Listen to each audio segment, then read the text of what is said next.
There's once a king who dispatched a bunch of his lower levels, Tamidim, to other provinces, and each would be a king in their own right. And he told the kings, I just want to let you know that it's going to be very tricky, it's going to be very challenging, because there's going to be so much opportunity, so much fun, business and entertainment. But at the end of the day, you have endless opportunity. There's gems, there's gold mines, there's treasure chests, and there's boats, and you're coming back here. And you have the opportunity to save away and send everything back here. And you think, oh, it's Pasha, I'm going to go there, I'm going to be Matzliach. But I'm just letting you know, it's a lot of fun, but don't forget, you're coming back here eventually. And the kings went out, each one they were sent out on a boat, and they arrived at their respective cities. One king immediately hired workers, he was all excited, he opened the mines and spent every moment collecting the gems, started shipping them home. He didn't waste any time, he lived simply, because he knew each passing day was precious. There was another king who said, well, I'm going to enjoy myself now, I'll work later.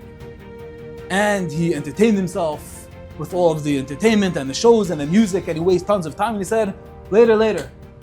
He didn't learn the Mishnah of in time past. The third king, he was very excited with all the seashells and the feathers and all the beauty and the forests and the animals and the zoos, and got swept away with that, and he filled crates with all this incredible, these souvenirs and these things to remember and cherish and put together in a scrapbook of his time over here.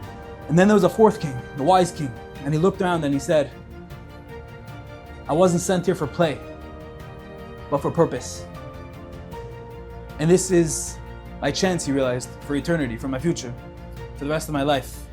And with ironclad discipline and resolve, he said, as geschmack and alluring as everything seems, I'm not wasting any time. And he filled ship after ship with treasures, with gems. Of course, when these kings returned, the only one that was truly happy, of course they all enjoyed himself, but it was only the wise king, Ukap the Rhine, who sent away the boats filled with treasure chests and gems and true value for the rest of his life.